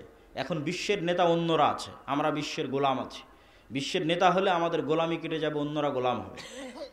তো আমরা যদি বিশ্বের নেতা হতে চাই, তাহলে নেতৃত্বের বীজ কি রোপণ করলে নেতা তৈরি হবে, কি বপন করলে, ধানের চারা, অমুকের চারা, এগুলো কোনটা রোপণ করলে কি হয় খুব ভালো জানেন। তো কি রোপণ করলে, কি বপন করলে নেতা তৈরি হবে? সেটার নাম ন্যায়পরায়ণতা, সেটার নাম সত্যবাদিতা, সেটার নাম আমানতদারিতা, সেটার নাম ধৈর্যশীলতা। এই 3-4টে দিয়ে নেতা তৈরি হয়। পৃথিবীতে যত নবী রাসূল এসেছে, সকল নবী রাসূল জন্মগত সত্যবাদী, আমানতদার, ন্যায়পরায়ণ এবং ধৈর্যশীল। কিন্তু আমাদের মুসলমানদের অবস্থা হচ্ছে, আলেম ওলামা থেকে শুরু করে, আমরা নিজেরা থেকেও শুরু করে, যে আমরাও নেতৃত্বের অযোগ্য। আমরা নিজেরা থেকে শুরু করে, সবাই থেকে শুরু করে আমি বলতেছি যে মুসলমানদের আজকের সবচেয়ে বড় সমস্যা কি? মুসলমানেরা মুনাফিক অবস্থায় দিন পার করছে। লাম্মা ইয়াদখুলুল ঈমানু ফি কুলুবিহিম, অন্তরে ঈমান প্রবেশ করেনি। বাহ্যিক ইসলাম নিয়ে মনে করছে নিজে ধোঁকা দিচ্ছে, আল্লাহকে ধোঁকা দিতে যাচ্ছে, পরকালকে ধোঁকা দিতে যাচ্ছে। বাহ্যিক ইসলাম কি? 5টা, তার মধ্যে 4টা, সালাত, সিয়াম, হজ, জাকাত। এই সালাত, সিয়াম, হজ, জাকাত মদিনায় হিজরতের পর ফরজ হয়েছে। তাহলে মদিনায় হিজরতের আগে 13 বছর আল্লাহর নবী সাহাবীদের কি শিখালো? সালাতি যখন নাই, সিয়ামে যখন নাই, হজই যখন নাই, জাকাতি যখন নাই, তাহলে মক্কার 13 বছর করলো কি? মক্কার 13 বছর ঈমান বিল গায়েব শিখিয়েছে, ওটা আসল। মক্কার 13 বছর ঈমান বিল গায়েব শেখানো হয়েছে, সত্যবাদিতা, ন্যায়পরায়ণতা, আমানতদারিতা, ধৈর্যশীলতা শেখানো হয়েছে, নেতা বানানো হয়েছে। তারপরে যখন মাঠ রেডি হয়ে গেছে, তখন তারপরে এসেছে সালাত, সিয়াম, হজ, জাকাত। এখন সালাত, সিয়াম, হজ, জাকাত তো অবশ্যই আদায় করতে হবে, কিন্তু দুঃখজনক হলো সত্য, আমরা এই বাহ্যিক ইবাদতগুলোকে নিজেকে ধোঁকা দেওয়া, আল্লাহকে ধোঁকা দেওয়া, মানুষকে ধোঁকা দেওয়ার মাধ্যম বানিয়েছি। নিজেকে ধোঁকা দেওয়ার মাধ্যম কি? যাক যা সুদ ঘুষ করলাম এবার হজ করে সব গুনাহ মাফ করে নিই, এটা নিজেকে ধোকা দেওয়া। তাহলে ওসি, ডিসি, এসপি, মন্ত্রী, মিনিস্টার, এসিল্যান্ড, সাব রেজিস্ট্রার, যে যেখানে ব্যবসায়ী, যে যেখানে দায়িত্ব পালন করতেছে, তার 50%-এরও বেশি নামাজি, তার 60-70%-এর বেশি হয় একবার দুইবার ওমরা করেছে, 2-3 বার হজ করেছে, তার 100% অন্তত কোনো মসজিদ, মাদ্রাসা, কোনো কমিটি, জালসা কমিটি এগুলোর সাথে যুক্ত আছে। কিন্তু ওর দায়িত্বের জায়গায় যখন বসতেছে তখন মিথ্যুক, ওর দায়িত্বের জায়গায় যখন বসছে তখন দুর্নীতিবাজ, ওর দায়িত্বের জায়গায় যখন বসে তখন আমানতের খেয়ানতকারী। তাহলে সে মুনাফিক। লাম্মা ইয়াদখুলুল ঈমানু ফি কুলুবি, এটা অসম্ভব, জেনে নেন এটা অসম্ভব যে একটা অন্তরে ঈমান বিল গায়েবও থাকবে, মানে আল্লাহর উপর ঈমান, ফেরেশতার উপর ঈমান, পরকালের উপর ঈমান থাকবে, আবার ওই অন্তরে মিথ্যাও প্রবেশ করবে, দুর্নীতিও প্রবেশ করবে, ধোঁকাও প্রবেশ করবে, এটা অসম্ভব। এক অন্তরে এই দুটো একত্রিত হবে না। লা ঈমানা লিমান লা আমানাতা লাহু। তাহলে ওই অন্তরে ঈমান প্রবেশ করেনি, বাহ্যিক আমল আছে, আর সে অন্তরের দিক থেকে মুনাফিক। এটা হলো আজকের মুসলমানদের সবচেয়ে বড় সমস্যা। এই জন্য আমি আমার বহু বক্তব্যে বলেছি, আজকের মুসলমানেরা এই যুগের বানু ইসরাইল। কেননা গোলামির মাধ্যমে জাতির চরিত্র পরিবর্তন হয়ে যায়। গোলামি মে বদল জাতি হে কওমো কি তকদির, কওমো কা জমির। আল্লামা ইকবাল বলেছেন, গোলামি করতে করতে জাতির স্বভাব চরিত্র চেঞ্জ হয়ে যায়। তো বানু ইসরাইলেরা তো নবীর সন্তান। নবীর সন্তান কেমনে বলে যে আপনি আর আপনার আল্লাহ গিয়ে যুদ্ধ করেন? নবীর সন্তানেরা কেমনে বলে ঠিক আছে শনিবারের দিন মাছ ধরতে নিষেধ করলেন, আজ শনিবারের দিন আমরা বেড়া দিয়ে ঘিরে রাখবো, রবিবারের দিন মাছ ধরবো? 2 নম্বরই বুদ্ধি। তো নবীর সন্তান, তাহলে নবীর সন্তানেরা এই 2 নম্বরই বুদ্ধি শিখলো কোথায়? যখন ফেরাউনের 300-400 বছর গোলামি করেছে, গোলামি করতে করতে স্বভাব চরিত্র পরিবর্তন হয়ে গেছে। কিন্তু মুসা আলাইহিস সালামকে আল্লাহ ওই গোলামদের সাথে বড় করেনি। মুসা আলাইহিস সালামকে আল্লাহ বড় করেছে ফেরাউনের বাড়িতে, যাতে মুসা আলাইহিস সালামের মধ্যে এগুলো চুরি, চামারি, বাটপারি, দুর্নীতি, 2 নম্বরই, মিথ্যা এগুলো প্রবেশ না করে, যাতে মুসা আলাইহিস সালাম আত্মমর্যাদা, আত্মসম্মান, সত্যবাদিতা, ন্যায়পরায়ণতা, আমানতদারিতা, ধৈর্যশীলতা এগুলো গুণে নেতা হয়। তো মুসা আলাইহিস সালাতু ওয়াস সালাম ফেরাউনের বাড়িতে বড় হয়ে হলেন নেতা। এবার নেতার সাথে পুরো কওম গোলাম। কেন? এই কওম 300 বছর থেকে গোলামি করতেছে, 400 বছর থেকে গোলামি করতেছে, যাদের রক্তের মধ্যে মিথ্যা, ধোঁকা, দুর্নীতি ঢুকে আছে। তাহলে এই জাতিকে নিয়ে এক নেতা কেমনে চলবে? চলতে পারেনি। এক মুসা আলাইহিস সালাম মাত্র নেতা, বাকি সবার মেন্টালিটি গোলাম। পদে পদে মুসা আলাইহিস সালামকে তারা বাধা দিয়েছে। শেষ পর্যন্ত মুসা আলাইহিস সালাম বিরক্ত হয়ে আল্লাহকে বলেছে, আল্লাহ এই জাতির দায়িত্ব আমি পালন করতে পারবো না, আমাকে উঠিয়ে নেন। কেন? নেতা একমাত্র ছিল মুসা আলাইহিস সালাম, কারোর মধ্যে নেতৃত্বের গুণ ছিল না। তো আজকের মুসলমানেরা জন্মগত নেতা ছিল। কেননা মুসলমানদের আদি পিতা তথা বানু ইসমাইলের বংশধর কোনোদিন গোলাম ছিল না। ফলত ইসমাইলের বংশধর পুরোটাই জন্মগত নেতা। যেমন আব্দুল মুত্তালেব কাফের এবং মুশরিক অবস্থায় মৃত্যুবরণ করেছে, কিন্তু কোনো মায়ের সন্তান দাঁড়িয়ে বলতে পারবে না যে আব্দুল মুত্তালেব কারো 1 টাকা মেরে নিয়েছে। কেউ দাঁড়িয়ে বলতে পারবে না যে আব্দুল মুত্তালেব এখানে ধোঁকাবাজি করেছে। আব্দুল মুত্তালেবের ছেলে আবু তালেব, আলী রাদিয়াল্লাহু তাআলা আনহুর পিতা, কাফের এবং মুশরিক অবস্থায় মৃত্যুবরণ করেছে, কিন্তু কেউ দাঁড়িয়ে বলতে পারবে না যে আবু তালেব কারো 1 টাকার তসরুফ করেছে, আবু তালেব কারো উপর অন্যায়ভাবে জুলুম করেছে, আবু তালেব কাউকে ধোঁকা দিয়েছে। কেন? এরা কোনোদিন গোলাম হয়নি, এরা জন্মগত নেতা, এরা কুরাইশ, এরা ইসমাইলের সন্তান, এরা জন্মগত নেতা। আবু সুফিয়ান প্রত্যেক যুদ্ধে মুহাম্মদ সাল্লাল্লাহু আলাইহি ওয়াসাল্লামের বিরুদ্ধে, বদরে মুহাম্মদ সাল্লাল্লাহু আলাইহি ওয়াসাল্লামের বিরুদ্ধে, উহুদে মুহাম্মদ সাল্লাল্লাহু আলাইহি ওয়াসাল্লামের বিরুদ্ধে, খন্দকে মুহাম্মদ সাল্লাল্লাহু আলাইহি ওয়াসাল্লামের বিরুদ্ধে নেতা, তথা কাফের মুশরিকদের সর্দার, আর একদিকে মুসলমানদের সর্দার মুহাম্মদ সাল্লাল্লাহু আলাইহি ওয়াসাল্লাম। এই আবু সুফিয়ানকে যখন বাদশাহ হিরাক্লিয়াস জেরুজালেমে জিজ্ঞেস করছে মুহাম্মদ সাল্লাল্লাহু আলাইহি ওয়াসাল্লাম সম্পর্কে, তখন রেকর্ডার নাই, লাইভ নাই, ক্যামেরা নাই, কিচ্ছু নাই, তাও আবু সুফিয়ান মিথ্যা বলেনি, একটা শব্দ মিথ্যা বলেনি। কেন? এরা কুরাইশ, এরা ইসমাইলের সন্তান, এরা কোনোদিন কারো গোলামি করেনি, এদের জন্মগত স্বভাব ছিল নেতৃত্বের স্বভাব। ছিল মুশরিক, ছিল কাফের, কিন্তু গুণ ছিল নেতৃত্বের। ফলত নেতৃত্বের গুণাবলী সম্পন্ন আবু তালেবের ছেলে আলী যখন মুসলমান হয়ে গেছে, নেতৃত্বের গুণাবলী সম্পন্ন আবু সুফিয়ান যখন নিজে মুসলমান হয়ে গেছে, আবু সুফিয়ানের ছেলে মুআবিয়া যখন মুসলমান হয়ে গেছে, তাহলে একদিকে জন্মগত নেতৃত্ব আর একদিকে তাওহীদ, এই 2 শক্তিতে বলিয়ান হয়ে এরা হয়ে গেছে বিশ্বের নেতা। ছিল মক্কার নেতা, হয়ে গেছে বিশ্বের নেতা। উমাইয়ারাই সারা বিশ্ব শাসন করেছে, অর্ধ বিশ্ব শাসন করেছে। কেন? আগে থেকেই ছিল জন্মগত নেতৃত্বের গুণ, 2 নম্বরে এসে যুক্ত হয়েছে মুহাম্মদ সাল্লাল্লাহু আলাইহি ওয়াসাল্লামের কাছ থেকে তাওহীদের গুণ, গায়েবের উপর ইয়াকিন, যে সারা বিশ্বের নেতা হয়ে গেছে। এই মুসলমানেরাই যখন এই উপনিবেশ, ইউরোপীয় উপনিবেশের 150 বছরের গোলামি, এই 150 বছরের গোলামিতে আমাদের স্বভাব চরিত্র পরিবর্তন হয়ে গেছে। আমাদের রক্তের মধ্যে মিথ্যা, ধোঁকা, 2 নম্বরই দুর্নীতি এগুলো ঢুকে গেছে। আপনি আজ ইউরোপ যান, আমেরিকা যান, লন্ডন যান, সবচেয়ে বেশি মিথ্যা ডকুমেন্টস দিয়ে, মিথ্যা পেপারস দিয়ে, মিথ্যা ওয়াদা দিয়ে, মিথ্যা তথ্য দিয়ে, মিথ্যা কথা দিয়ে, মিথ্যা বেনিফিটস নিয়ে সবচেয়ে বেশি বসবাস করতেছে মুসলমানেরা। পুরো জীবনটাই মিথ্যার উপর দাঁড়িয়ে আছে। তাহলে কিভাবে তারা নেতা হবে? আর মুসলমানেরা যেন কোনোদিন সত্য বলা শিখতে না পারে, যেন মিথ্যার উপরেই, দুর্নীতির উপরেই তাদের প্র্যাকটিস চলে, এই জন্য ইহুদি খ্রিস্টানেরা 2টা জিনিস মুসলমানদের উপর চাপিয়ে দিয়ে রেখেছে। একটার নাম গণতন্ত্র, আর একটার নাম সুদ। যেন কোনোদিন সত্য বলা শিখতে না পারে। গণতন্ত্র কেন?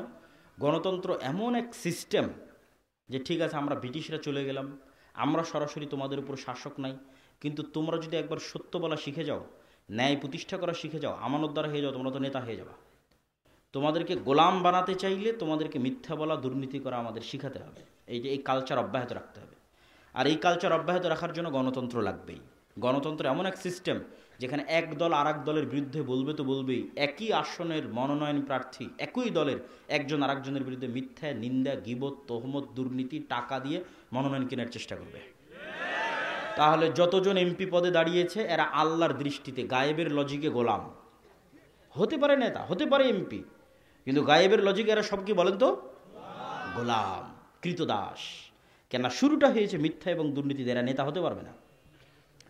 এই মিথ্যুক দুর্নীতিবাজ এমপি, মন্ত্রী, মিনিস্টার যখন দেশের দায়িত্ব নিবে, তখন ও ভারত আর আমেরিকার টাকার কাছে বিক্রি হয়ে যাবে। কেননা ওই জন্যই ওকে তৈরি করা হয়েছে। একজন সত্যবাদী আমানতদার নেতার যদি জন্ম হয়, ও তো টাকার কাছে বিক্রি হবে না। তাহলে গণতন্ত্র অব্যাহত রাখতে হবে যেন মিথ্যুক তৈরি হয়। গণতন্ত্র মিথ্যুক, দুর্নীতিবাজ, ধোঁকাবাজ তৈরির কারখানা। এখানে সব নেতা মিথ্যুক অবস্থায় আসতে হবে, ওইভাবে কালচার তৈরি করা আছে। পয়েন্ট নাম্বার 2, সুদ। আপনাদের গাইবান্ধার যত মা বোন কিস্তিতে টাকা নিয়েছে, এরা নিজেরা তো মিথ্যা বলে, ছেলে মেয়েকেও মিথ্যা বলা শিখিয়েছে। যে বলো বাড়িতে নাই, বলো কাল দিব, এই সমস্যা, ছেলে মেয়েকেও মিথ্যা বলা শিখিয়েছে। এটা আমি বলিনি, রাসূল সাল্লাল্লাহু আলাইহি ওয়াসাল্লাম বলেছে যে মানুষ যখন কর্জ নেওয়া শুরু করে, মিথ্যা বলা শুরু করে। আর মিথ্যা বললে আর নেতা হওয়া যাবে না, মানে গোলামির জিঞ্জির আর ভাঙবে না। কেন? গায়েবের লজিকে নেতৃত্বের গুণের একমাত্র শুরুর রাস্তাই হচ্ছে সত্যবাদিতা, আমানতদারিতা, ন্যায়পরায়ণতা, ধৈর্যশীলতা। তাহলে আপনি নেতা হতে চান, গোলামির জিঞ্জির ভাঙতে চান, এই গুণগুলো লাগবে। এই গুণগুলো ছাড়া সম্ভব নয়। পয়েন্ট নাম্বার 3, সৎ আমল। গায়েবের লজিকে গায়েবের মদদ পৃথিবীতে টেনে নিয়ে আসার শর্ত যতক্ষণ পূরণ করতে না পারবেন, গায়েবের মদদ আসবে না। আর ভূমিকাতে বলে দিয়েছি, গায়েবের মদদ ছাড়া মুসলমানদের বিজয় সম্ভব নাকি? বলেন না যে গায়েবের মদদ ছাড়া মুসলমানদের বিজয় সম্ভব? Full stop. দুনিয়ার লজিকে মুসলমানদের বিজয় সম্ভব নয়, আগেও নয়, পরেও নয়, কিয়ামত পর্যন্ত নয়। একমাত্র রাস্তা আল্লাহর সাহায্য লাগবে। তাহলে আল্লাহর সাহায্য আসার পূর্ব প্রস্তুতি স্বরূপ আল্লাহর সাহায্য পাওয়ার পূর্ব শর্ত পূরণ করতে হবে। তো সাহায্য পাওয়ার পূর্ব শর্তের 3 নম্বর পয়েন্ট হচ্ছে সৎ আমল। যেমন কল্পনা করেন, একদল প্রজন্ম যারা ঈমান বিল গায়েবে ইয়াকিন রাখে, একদল প্রজন্ম যারা মিথ্যা বলা জানে না, দুর্নীতি, ধোঁকাবাজ 2 নম্বরই জানে না, সত্যবাদী, আমানতদার, ন্যায়পরায়ণ। 3 নম্বর, এই প্রজন্ম মোটামুটি আল্লাহর গায়েবী মদদ অর্জনের যোগ্যতা অর্জন করতেছে। 3 নম্বর, আল্লাহর গায়েবী মদদকে আসমান থেকে টেনে নিয়ে আসতে পারে সৎ আমল।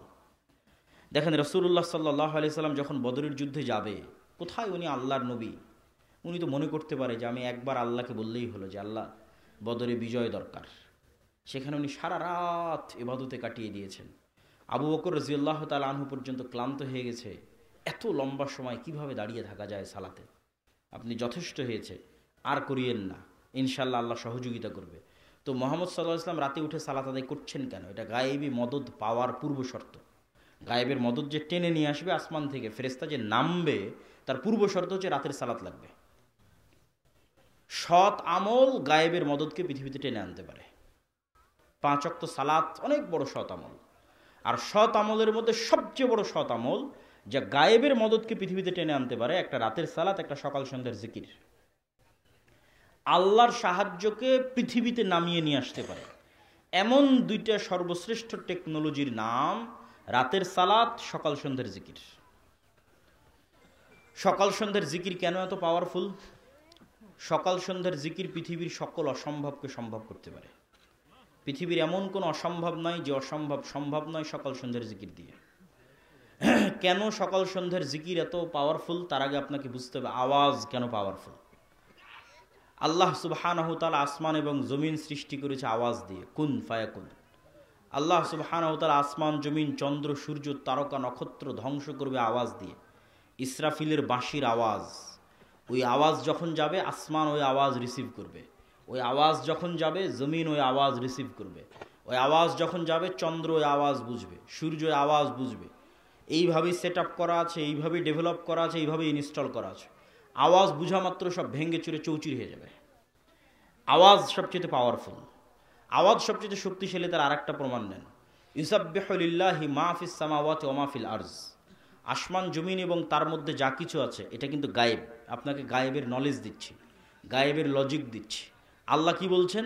আসমান জমিন এবং তার মধ্যে যা কিছু আছে তার প্রত্যেকটা জীব জন্তু, জড়বস্তু, জড় পদার্থ, পশু পাখি, পোকা মাকড়, ধুলা বালি, মাটি, কাপড় চোপড় সব আল্লাহর তাসবিহ পাঠ করে। তাহলে ওই আউর পলও আল্লাহর তাসবিহ পাঠ করতেছে, এই টিস্যু আল্লাহর তাসবিহ পাঠ করতেছে, এই কাঠও আল্লাহর তাসবিহ পাঠ করতেছে। তাহলে এগুলো সবগুলো থেকে আওয়াজ বের হচ্ছে, আওয়াজ। যদি আপনি শুনতে পারতেন, আল্লাহ যদি আপনাকে শোনার ক্ষমতা দিত, তাহলে আপনি শুনতে পেতেন যেগুলো সবগুলো থেকে 24 ঘন্টা তাসবিহ বের হচ্ছে। কিন্তু আপনি শুনতে পাচ্ছেন না কেন? যেমন পিঁপড়ার চলার আওয়াজ আপনি শুনতে পান না, পিঁপড়া চললেও একটা আওয়াজ তৈরি হয়, পিঁপড়ার পায়েরও একটা আওয়াজ আছে, ওই আওয়াজ হাতি বুঝতে পারে যে পিঁপড়া যাচ্ছে, পিঁপড়ার পায়ের আওয়াজ। আর এক প্রাণী বুঝতে পারে। ওই লেভেলের আওয়াজ শোনার ক্ষমতা আপনার নাই, কিন্তু এগুলো প্রত্যেকটা থেকে আওয়াজ বের হচ্ছে। আওয়াজ সবচেয়ে শক্তিশালী, আওয়াজ সবচেয়ে পাওয়ারফুল। এবং আওয়াজ সবচেয়ে শক্তিশালী এবং সবচেয়ে পাওয়ারফুল দেখেই আল্লাহ অতীতে যত নবীকে যত মজেদা দিয়েছেন, সকল মজেদার চাইতে সবচেয়ে পাওয়ারফুল কোরআন। মুসা আলাইহিস সালামের লাঠির চাইতে কোরআন পাওয়ারফুল। ঈসা আলাইহিস সালামের মৃতকে জীবিত করার চাইতে কোরআন পাওয়ারফুল। কেননা কোরআন সরাসরি আল্লাহর নিজের আওয়াজ। বলেন আল্লাহু আকবার। কোরআন সরাসরি আল্লাহর নিজের সাউন্ড, আল্লাহর আওয়াজ। এর চাইতে পাওয়ারফুল আর কিছুই নেই পৃথিবীতে, এর চেয়ে শক্তিশালী আর কিছুই নেই পৃথিবীতে। সম্মানিত উপস্থিতি, বক্তব্যের শেষের দিকে যাওয়ার আগে এখানে গুরুত্বপূর্ণ আরও কয়েকটা কথা। এই যে আজকে আমরা আপনাদের প্রোগ্রামে এসেছি, এই প্রোগ্রামে আসা বাংলাদেশের 600 উপজেলায় এক বছরে যাওয়া সম্ভব নয়। 100টাও যদি প্রোগ্রাম করি তাও 6 ভাগের 1 ভাগে যাওয়া সম্ভব। তারপরেও এবার গাইবান্ধাতেও অনেক প্রোগ্রাম নেওয়া আছে, কিন্তু এগুলো একটাও স্থায়ী সম্পর্ক নয়। এই 1 ঘন্টার বক্তব্য দিয়ে আমি আপনাকে কি শিখাবো? না দোয়া, না কালাম, না ওযু, না সালাত, কিছুই শেখানো সম্ভব নয়। দিনের মৌলিক বেসিক জ্ঞান শেখার জন্য অবশ্যই মসজিদ ভিত্তিক মক্তব তৈরি করতে হবে। আব্দুর রহিম বিন আব্দুর রাজ্জাকও আপনাদের এই শাখাটা অঞ্চলে মক্তবের সফর দিয়ে গেছে। এই মক্তবের শিক্ষকগুলোকে জামিয়া সালাফিয়া ডাঙ্গিপাড়া, পাবা, রাজশাহীতে আর দাওয়া ইলাল্লাহর অধীনে ট্রেনিংয়ে পাঠাতে হবে। প্রতিনিয়ত ট্রেনিং চলতেছে। এখন পর্যন্ত প্রায় 700 মক্তব ট্রেনিং নিয়েছে। এই মক্তবগুলোর মধ্যে আন্তঃমক্তব প্রতিযোগিতা হচ্ছে, যেটা এনটিভিতে রমজানে প্রচারিত হবে। প্রায় 50 থেকে 60 লক্ষ টাকা বাজেট। এগুলোতে কোনো মাদ্রাসার ছাত্র অংশগ্রহণ করবে না, আপনাদের গ্রামের মক্তবের ছেলেমেয়েরা অংশগ্রহণ করবে। এই স্থায়ী সম্পর্কটা খুব জরুরি। এই একদিনের বক্তব্যে আমি শান্তি পাই না, কিন্তু যখন কল্পনা করি যে আমি দিন শেখানোর জন্য যে বইটা লিখেছি, তালিমুদ্দিন বা আদর্শ শিক্ষা, মক্তবের বাচ্চাদের দিন শেখানোর জন্য, ওইটার থেকে প্রতিদিন যদি কোনো মক্তবে কেউ দিন শেখানোর চেষ্টা করে, আমার বিশ্বাস ওই বাচ্চার মগজে মৃত্যু পর্যন্ত দিন স্থায়ীভাবে গেঁথে যাবে। ওইটা আমার কাছে, আমার নিজের কাছে প্রশান্তিদায়ক, যেটা একটা সাদাকায়ে জারিয়া। আমাদের কায়দা থেকে ট্রেনিং নিয়ে এসে যদি কোরআন পড়ায়, ওইটা একটা সাদাকায়ে জারিয়া। এখানে আর আমি কতটুকু সাদাকায়ে জারিয়া করতে পারবো? এই মক্তবগুলোর সাথে সম্পৃক্ত হতে হবে। 2 নম্বর, আমাদের সাথে অসংখ্য মাদ্রাসা আল জামিয়া সালাফের সাথে মুআদালাভুক্ত হিসেবে পরিচালিত হচ্ছে। আজকেরটাও যেমন আছে, আশেপাশে আরও কয়েকটা শিক্ষা প্রতিষ্ঠান আছে। এবং সরাসরি নিবরাস ইসলাম রিসার্চ ফাউন্ডেশন বা আল জামিয়া সালাফের হয়ে সরাসরি আমাদের পরিচালনায় তালুক ঘোড়া বান্ধা, যেটা সালাফিয়া রহমানিয়া মাদ্রাসা, সেটাও আপনাদের কাছে, সেখানেও প্রোগ্রাম আছে। 18 তারিখ শাইখ আব্দুর রাজ্জাক বিন ইউসুফ আসবে ওই প্রোগ্রামে। এই প্রতিষ্ঠানগুলোর সাথে আপনাদের সম্পৃক্ততা বাড়াতে হবে। 3 নম্বর হচ্ছে, আমাদের যে বই পুস্তকগুলো আছে, যেমন আজকে যে বক্তব্যটা দিচ্ছি, যে বক্তব্যটা শেষ করব, এই বক্তব্যটা পুরোটাই লিখিত আকারে আল্লাহর পথে যাত্রা বয়ে আছে। হয়তো এতটা এইভাবে একটার পর একটা যেভাবে বলতেছে এইভাবে নাই, কিন্তু সবগুলোর দলিল সহ লিখিত আকারে আল্লাহর পথে যাত্রা, যেটা নতুন বই, এটা ঈমান বিল গায়বে ইয়াকিন তৈরি করার জন্যই লেখা। আজকে এই বইটা সম্ভবত নাই, কেনা বইটা শেষ হয়ে গেছে, বাজারেই নাই। এই বইটা অনলাইন থেকে খুঁজে আপনাদের অর্ডার দিয়ে বইটি পড়ার উদাত্ত আহ্বান জানাচ্ছি। পাশাপাশি শাইখ আব্দুর রাজ্জাক বিন ইউসুফের যে বইগুলো আছে, উপদেশ, সালাতের বই, দোয়ার বই, এই বইগুলোকে আপনারা মূল্যায়ন করবেন। এবং 1000 প্রশ্নোত্তরের একটা বই আছে ফতোয়ার, যেখানে তায়াম্মুম বলেন, অজু বলেন, ফরজ গোসল বলেন, হাইজ নেফাস বলেন, সালাত বলেন, সালাতের একদম শেষ পর্যন্ত 1000 প্রশ্ন উত্তর, এমন কোনো প্রশ্ন নাই যার উত্তর নাই। এই বইগুলোকে আপনারা মূল্যায়ন করবেন। আর যেটা মূল্যায়ন না করে যেতে পাবেন না, সেটার নাম মাসিক আল ইতিসাম। এই এত ব্যস্ততার মধ্যে, প্রতিদিন এত প্রোগ্রামের মধ্যে আমি নিজে 3টা প্রবন্ধ লিখি মাসিক আল ইতিসামে। একটা সম্পাদকীয় লিখি, একটা মিন্নাতুল বাড়ি লিখি, একটা স্বাভাবিক একটা প্রবন্ধ লিখি। এই মাসিক আল ইতিসাম যদি আপনারা মূল্যায়ন না করেন, তাহলে আপনাদের সাথে আমাদের স্থায়ী যোগাযোগ নাই। আপনারা যারা শিক্ষিত মানুষ, পড়তে চান, আমাদের লাস্ট পয়েন্ট শিক্ষা এবং জ্ঞান, সেটা সম্পর্কে বলবো, তখন বুঝবেন শিক্ষা জ্ঞানের গুরুত্ব কী। তো এই মাসিক আল ইতিসামকে মূল্যায়ন করবেন। আমরা কি বলছিলাম? সকাল সন্ধ্যার জিকির পৃথিবীর এমন কোনো অসম্ভব নাই যা সম্ভব করতে পারে না। সকাল সন্ধ্যার জিকির এমন কোনো অসম্ভব নাই যা সম্ভব করতে পারে না। যেমন জাকারিয়া আলাইহিস সালাতু ওয়াস সালাম বলছেন, আল্লাহ আমার সন্তান দরকার, বন্ধা স্ত্রী, তিনি বৃদ্ধ, কেমনে সম্ভব এই অসম্ভবকে সম্ভব করা? আল্লাহ বললেন, এই অসম্ভব সম্ভব হওয়ার রাস্তা হচ্ছে তুমি সকাল সন্ধ্যায় জিকির করবা। জিকির আওয়াজ তৈরি করে। এবং জিকিরের সবচেয়ে মজার পাঠ কি জানেন? জিকিরের সবচেয়ে মজার পাঠ, দোয়া তো আমরা সবাই করি, দোয়াতে নিজের স্বার্থটা বেশি থাকে, আর জিকিরে কিন্তু কিছুই চাওয়া থাকে না। আপনি বললেন লা ইলাহা ইল্লাল্লাহ, এর মধ্যে কি চাওয়া আছে? কিছুই চাওয়া নেই। আপনি বললেন লা ইলাহা ইল্লাল্লাহু ওয়াহদাহু লা শারীকা লাহু লাহুল মুলকু ওয়া লাহুল হামদু ওয়া হুয়া আলা কুল্লি শাইইন কাদির, এর মধ্যে কি চাইলেন? লা হাওলা ওয়ালা কুওয়াতা ইল্লা বিল্লাহ, এর মধ্যে কি চাইলেন? কিচ্ছু চাননি। আপনি বললেন সুবহানাল্লাহি ওয়া বিহামদিহি সুবহানাল্লাহিল আযীম, এর মধ্যে কি চাইলেন? কিচ্ছু চাননি। আপনি বললেন সুবহানাল্লাহ, আলহামদুলিল্লাহ, আল্লাহু আকবার, কি চাইলেন? কিচ্ছু চাননি। এই জন্য দোয়ার চাইতেও পাওয়ারফুল হচ্ছে জিকির। কেননা দোয়াতে মানুষের নিজের ব্যক্তি স্বার্থ একটু হলেও কাজ করে, যে আল্লাহ আমার এটা দরকার, আমার এটা দরকার, আমার এটা দরকার। আর যখন আপনি জিকির করতেছেন, তখন পুরোটাই নিঃস্বার্থভাবে আল্লাহর জন্য। এবং সব ফেরেশতাদের বৈশিষ্ট্য জিকির। আসমান জমিন, জীব জন্তু, পশু পাখি সবাই আল্লাহ সুবহানাহু ওয়া তাআলার জিকির করে, মানে তাসবিহ পাঠ করে। এই জন্য তাসবিহ পাঠ খুবই গুরুত্বপূর্ণ, খুবই পাওয়ারফুল। সকাল সন্ধ্যা, সকাল সন্ধ্যা মানে ফজরের পর থেকে সূর্য ওঠা পর্যন্ত। আর সন্ধ্যা মানে সূর্য ডুবার পরে নয়, সন্ধ্যা মানে আসর থেকে সূর্য ডুবা পর্যন্ত। এটি একটি হারানো আমল, যা আমাদের আদায় করা উচিত। পয়েন্ট নাম্বার 4, মুসলমানদের বিজয়ের জন্য 4 নাম্বার পয়েন্ট, শিক্ষা এবং জ্ঞান। মুসলমানরা গোলামি থেকে মুক্তি পাবে, স্বাধীন হবে, নেতা হবে। পয়েন্ট নাম্বার 4, শিক্ষা এবং জ্ঞান। আল্লাহ সুবহানাহু ওয়া তাআলা যে সিস্টেমের উপর পৃথিবী ডেভেলপ করেছেন, এই সিস্টেম উনি ভাঙতে চান না, খুব কম ভাঙেন। যেমন আল্লাহর পৃথিবীর সিস্টেম কি? কাউকে যদি আগুনে নিক্ষেপ করা হয় পুড়ে যাবে, কত বড় আল্লাহওয়ালা তাও পুড়ে যাবে। ইব্রাহিম আলাইহিস সালামের ক্ষেত্রে আল্লাহ সিস্টেম ব্রেক করে আগুনকে থামিয়ে দিয়েছেন। কিন্তু আসহাবুল উখদুদ সূরা বুরুজের ঘটনা পড়েন, ওদেরকে আগুনে নিক্ষেপ করা হয়েছে, আগুন ওদের জ্বালিয়ে দিয়েছে। আজ গাজা থেকে আল্লাহওয়ালা মানুষ নাই, পরহেজগার মানুষ নাই?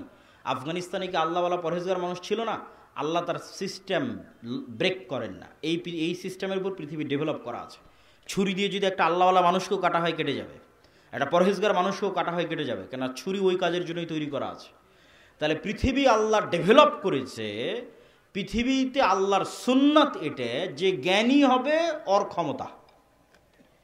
এই সিস্টেম যদি একটা ইহুদিও ফলো করে, আল্লাহ ওকে বলবে না যে তুই ইহুদি, এই জন্য তোকে নামিয়ে দিচ্ছি, না। এই সিস্টেম যদি একটা হিন্দু ফলো করে, আল্লাহ বলবে না তুই হিন্দু, তোকে নামিয়ে দিলাম, না। যে জ্ঞানী হবে সে ক্ষমতা পাবে। ও হিন্দু হলেও ক্ষমতা পাবে, ও ইহুদি হলেও ক্ষমতা পাবে, ও খ্রিস্টান হলেও ক্ষমতা পাবে। কেন এই লজিকের উপর পৃথিবী দাঁড়িয়ে আছে? কেন স্বয়ং আল্লাহ নিজে জ্ঞানী। আল্লাহ সুবহানাহু ওয়া তাআলা দুনিয়ার মানুষকে বলেনি যে এই গায়বান্দার মানুষেরা তোমরা আল্লাহর ইবাদত করো, কেননা আল্লাহ কিছুই জানে না। বলেন নাউজুবিল্লাহ। এটা বলেছে নাকি আল্লাহ? আল্লাহ বলেছে তোমরা আল্লাহর ইবাদত করো, আল্লাহ এত জানে যে তোমাদের অন্তরের খবরও জানে। তাহলে জ্ঞানী হওয়া কার গুণ? জোরে বলেন, জ্ঞানী হওয়া কার গুণ? আরো জোরে বলেন, জ্ঞানী হওয়া কার গুণ? আল্লাহর গুণ। আপনি মুসলমান জাহেল থাকবেন আর আল্লাহ আপনাকে ক্ষমতা দিবে? অসম্ভব। এই লজিকের উপর আল্লাহ পৃথিবী দাঁড় করাননি। জ্ঞানী হওয়া আল্লাহর গুণ। পয়েন্ট নাম্বার 2, জ্ঞানে ক্ষমতা পাওয়া যায় তার 2 নম্বর দলিল। ওয়াইজ কুলনা লিল মালাইকাতি ইসজুদু লি আদম ফাসাজাদু ইল্লা ইবলিস ওয়াইজ ক্বালা রাব্বুকা লিল মালাইকাতি ইন্নী জাইলুন ফিল আরদি খলিফা। আল্লাহ ফেরেশতাদের ডাক দিয়ে বললেন আদমকে সৃষ্টি করব। আদমকে সৃষ্টি করার পর ফেরেশতাদের বললেন আদমকে সিজদা করতে হবে। ইবলিস বলল আদমকে সিজদা করতে পারবো না, কেননা আদম মাটির তৈরি, আমি আগুনের তৈরি। ইবলিসের প্রশ্নই ভুল, ইবলিসের প্রশ্নই ভুল। কেননা ইবলিসের প্রশ্ন হচ্ছে ইবলিস আগুনের তৈরি হয়ে মাটির তৈরি, আদমকে সিজদা দিবে না। যদি কি থেকে তৈরি হয়েছে এটাই লজিক হয়, তাহলে ইবলিসের চেয়েও শ্রেষ্ঠ জিনিস দিয়ে ফেরেশতারা তৈরি হয়েছে, ওটা হচ্ছে নূর। কথা মানে আমার বুঝতে পারেনি? আগুনে তৈরি হওয়ার কারণে ইবলিস যদি আদমের তৈরি, মাটির তৈরি আদমকে সিজদা না করে, তাহলে ফেরেশতারা নূরের তৈরি, তো জিনের চেয়েও শ্রেষ্ঠ জিনিস দিয়ে তৈরি হয়েছে, তারা কেমনে সিজদা করবে? প্রশ্ন কেন ভুল? আল্লাহ আদমকে তৈরি হওয়ার কারণে, কি থেকে তৈরি করেছে এই কারণে সম্মান দেয়নি। আল্লাহ আদমকে সম্মান দিয়েছে কেন? আদম ফেরেশতার চেয়েও জ্ঞানী, জিনের চেয়েও জ্ঞানী। বলেন আল্লাহু আকবার। জ্ঞানের শ্রেষ্ঠত্বে সিজদা চলতেছে, জ্ঞানের শ্রেষ্ঠত্বে সিজদা চলতেছে। ফেরেশতাদের চেয়ে জ্ঞানী, জিনের চেয়ে জ্ঞানী। কি দিয়ে তৈরি হয়েছে এটাতে নয়। অতএব প্রশ্নই ভুল। ইবলিসকে সিজদা করতে হবে কেন? আদম আলাইহিস সালাম তখন ইবলিসের চেয়েও জ্ঞানী, ফেরেশতাদের চেয়েও জ্ঞানী। কিয়ামত পর্যন্ত যে জাতি জ্ঞানে এবং শিক্ষায় এগিয়ে যাবে সে জাতি ক্ষমতা পাবে। এইটাই আল্লাহর লজিক, এটার উপরেই আল্লাহ পৃথিবী ডেভেলপ করেছে। ওই যে যুদ্ধের কথা বললাম, 300 জন ব্যক্তি পানি পান না করে নদী পার হয়ে, তলুত আর দাউদ, ওই যুদ্ধের আগে বানু ইসরায়েলেরা একত্রিত হয়ে নবী শামুইলের কাছে গেছিল যে আমরা জেরুজালেম উদ্ধার করতে চাই, একটা নেতা বানিয়ে দেন। এখন এই যে পাদুম শহরের এই মাদ্রাসা, এই মাদ্রাসার থেকে যদি 10 জন লোক আমার কাছে আসে, এসে বলে যে এই মাদ্রাসায় আমরা একটা প্রোগ্রাম করতে চাই, আপনি আমাদের মধ্যে কাউকে দায়িত্ব দেন, কে প্রোগ্রাম করবে? তো আমি কি ওদের মধ্যেই দায়িত্ব দিব না ওদের বাইরে কাউকে দায়িত্ব দিব? ওদের মধ্যেই কাউকে দায়িত্ব দেব। তো বানু ইসরায়েলেরা বড় বড় নেতা 10-15 জন গেছে নবীর কাছে যে আমাদের একটা নেতা বানিয়ে দেন। তখন নবী বলছে আল্লাহ তোমাদের নেতা বানিয়ে দিয়েছে তালুতকে। এরা ডানে বামে খুঁজে পায় না তালুতকে। স্টেজে এতগুলো মানুষ বসে আছে, এর মধ্যে কে তালুত? কেউ নয়। ওই কোথায় কোন গ্রামে এক গরিব মানুষ যাকে কেউ চেনে না, যে নেতা নয়, ওর নাম তালুত। তখন বানু ইসরায়েলরা বলছে, এই নেতারা জিজ্ঞেস করছে যে তালুত না টাকা আছে, তালুতের না বংশমর্যাদা আছে, সে নেতা হয় কেমনে? এবার আল্লাহ বলছে তালুতকে আমি কেন নেতা করেছি? বাস্তাতান ফিল ইলমি ওয়াল জিসম। তালুতকে নেতা বানিয়েছে কেন? না তালুত তোমাদের চেয়ে জ্ঞানী বেশি। বলেন আল্লাহু আকবার। তাহলে আল্লাহর গায়েবের লজিকে ক্ষমতা কার? জ্ঞান যার। ক্ষমতা কার বলেন তো? নেতাকে? জ্ঞানে যে আগিয়ে। এখন আপনি বলেন যে আপনি যদি একটা ইহুদি পাড়ায় যান, একটা ইহুদি গোত্রে যান, ওর ছেলে মেয়ে কী করছে আর আপনার এই গাইবান্ধা শাখাটার ছেলেমেয়েরা কী করছে? গাইবান্ধা শাখাটার ছেলেমেয়েরা বিড়ি, সিগারেট, জুয়া, নেশা, মদ, তামাক, তারপরে free fire, PUBG, TikTok, Facebook, এমন কোনো সময় নষ্টের রাস্তা নাই যে সময় নষ্টের রাস্তা এরা সময় নষ্ট করতেছে না। তাহলে এরা নেতা হবে না গোলাম হবে? গোলাম হবে। আর ও যদি ইহুদিও হয়, ও যদি হিন্দুও হয়, জ্ঞানের পিছনে সময় দিচ্ছে পৃথিবীর নেতৃত্ব। আর এই লজিকের উপরে আল্লাহ পৃথিবী তৈরি করেছে, এটার উপরেই পৃথিবী দাঁড়িয়ে আছে। অতএব জ্ঞানী হওয়া ছাড়া কোনো রাস্তা নাই, জ্ঞানী হওয়া ছাড়া কোনো রাস্তা নাই। আপনি ঢাকা বিশ্ববিদ্যালয়ে যান, যখন ফুটবল বিশ্বকাপ হবে গোটা ঢাকা বিশ্ববিদ্যালয় মিলে বড় স্ক্রিন লাগিয়ে ফুটবল খেলা দেখবে। এরকম একটা রেকর্ড আপনি অক্সফোর্ড, ক্যামব্রিজ, হার্ভার্ড ইউনিভার্সিটির এনে দেবেন, তাহলে নেতা ঢাকা বিশ্ববিদ্যালয়ের ছাত্ররা হবে বিশ্বের, না নেতা অক্সফোর্ড ক্যামব্রিজের ছাত্ররা হবে? অক্সফোর্ড ক্যামব্রিজের ছাত্ররা হবে। কেন? ওরা ওদের সময়কে জ্ঞানের পিছনে লাগাচ্ছে। আর ইহুদিরা এটাই চায় যে দুনিয়ার মানুষ যত নেশাগ্রস্ত থাকবে তত এদের কন্ট্রোল করা সহজ। এই গাইবান্ধার শাখাটার সব মানুষ যদি নেশাগ্রস্ত হয়, এদের কন্ট্রোল করা সহজ না কঠিন বলেন তো? অনেক সহজ। সারা পৃথিবীর সব মানুষ যদি এরকম নেশা জুয়ায় মত্ত থাকে, এরা তো গোলাম, অটোমেটিক গোলাম। এদের নিজস্ব, এরা হচ্ছে জম্বি বলে, যে এক প্রকার জম্বি প্রাণী, জম্বি ভাইরাস। যার নিজস্ব কোনো স্বাধীন চিন্তা শক্তি নাই, ও অন্যের দ্বারা কন্ট্রোল হয়, চলতেই থাকে, বুঝে না আগে পিছে কি আছে। এই জম্বি প্রাণীর মতো প্রাণী হয়ে যাবে এরা টিকটক, ফেসবুক, ইউটিউব, জুয়া, মদ, নেশা, তার জীবনের কোনো লক্ষ্য উদ্দেশ্য আছে, কিছু করতে হবে, এগুলো না, পরিপূর্ণরূপে গোলাম, অন্যের দ্বারা কন্ট্রোল। তাহলে এইরকম একটা কওম দিয়ে, এরকম একটা জাতি দিয়ে আপনি কোনোদিন স্বাধীন হতে পারবেন না। গোলামির জিঞ্জির ভাঙতে হলে জ্ঞান এবং শিক্ষার মাধ্যমে গোলামির জিঞ্জির ভাঙতে হবে। অতএব যে কোনো মূল্যে জ্ঞানের চর্চা বাড়াতে হবে। যতজন এখানে উপস্থিত হয়েছে, কয়জন বই পড়েন, কয়টা মা এবং বোনেরা বই পড়েন? নিজের বাড়িতে বই পড়ার ডেস্ক তৈরি করতে হবে, অজানাকে জানার আগ্রহ তৈরি করতে হবে।